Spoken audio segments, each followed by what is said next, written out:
అందరికీ గణేష్ చతుర్థి శుభాకాంక్షలు. First time మహారాష్ట్రలో మేము వినాయక చవితి చేసుకుంటున్నాం.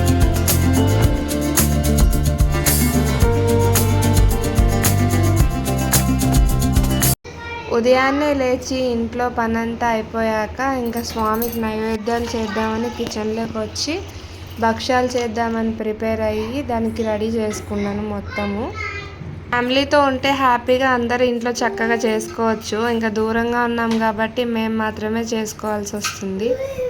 అమ్మయ్య, ఆ ప్రసాదాలన్నీ అయిపోయాయి. ఇప్పుడు బయట చక్కగా అన్ని తోరణాలు పెట్టేసి గడపకు పూజ చేసుకొని చిన్న ముగ్గు పెట్టుకున్నాను. ముగ్గుని పూజ అయిపోయే వరకన్నా పిల్లలు ఉంచితే చాలు. ఇక ఇప్పుడు తులసమ్మ దగ్గరికి వచ్చి అక్కడ కూడా చక్కగా అంతా క్లీన్ చేసుకొని ముగ్గు పెట్టేసి పూజ చేసుకున్నాము. తులసమ్మ పూజ అయిపోయాక ఇంకా విఘ్నేశ్వరుడి పూజ అయితే స్టార్ట్ చేసుకున్నాను. చేతులతో చేసుకున్న చిట్టి గణేష్నే నేను పెట్టుకున్నాను పూజలో. ఆ ముందర ఉన్న రంగోలీ కూడా నేను టిష్యూ పేపర్స్తో చేసుకునిందే, కానీ చాలా అట్రాక్షన్ వచ్చింది అక్కడ పెట్టంగానే.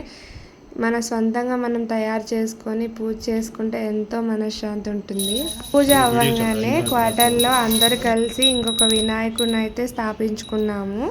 ఇంట్లో అయితే మనం ఒకరిమే పూజ చేసుకుంటాము. ఇలా క్వార్టర్లో మళ్ళీ అందరం కలిసి ఒక గణేష్ని పెట్టుకుంటే పూజ చేసేటప్పుడు అందరూ కలిసినట్లు అవుతుంది. అందరికి ఒక బాండింగ్ ఏర్పడుతుంది. అందుకే మనం వీధుల్లో గణేష్ పెట్టుకుంటాము.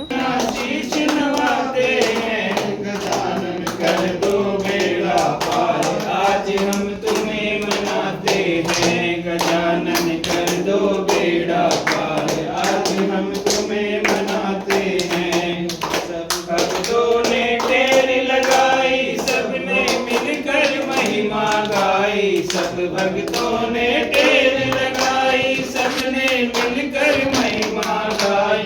रिद्धि सिद्धि संग ले आओ, प्रभु भोग लगाते हैं। गजानन कर दो बेड़ा पार, आज हम तुम्हें मनाते हैं। गजानन कर दो बेड़ा पार, आज हम तुम्हें मनाते हैं। गजानन भगवान की जय, सांचे दरबार की जय।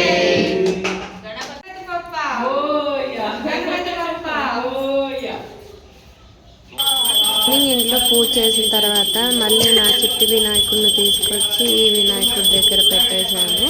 ఇక్కడైతే అందరూ బాగా పూజ చేస్తారు కాబట్టి బాగా టైం టు టైం దేవుడికి అన్ని సేవలు అందాల్సిన సేవలు అన్నీ అందుతాయి కాబట్టి ఇప్పుడు మళ్ళీ అందరు కలిసి మళ్ళీ భజన చేసుకుంటున్నాము.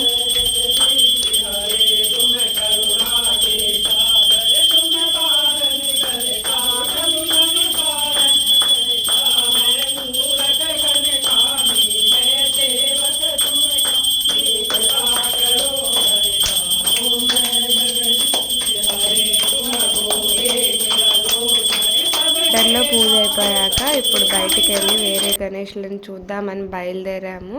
మహారాష్ట్రలో గణేష్ చతుర్థి చాలా అంటే చాలా బాగా చేస్తారు.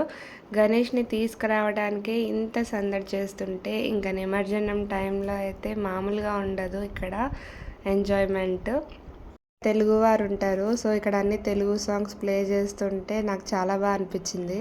వినాయకులను దర్శించుకొని ఫైనల్గా ఇలా చేసుకున్నాం.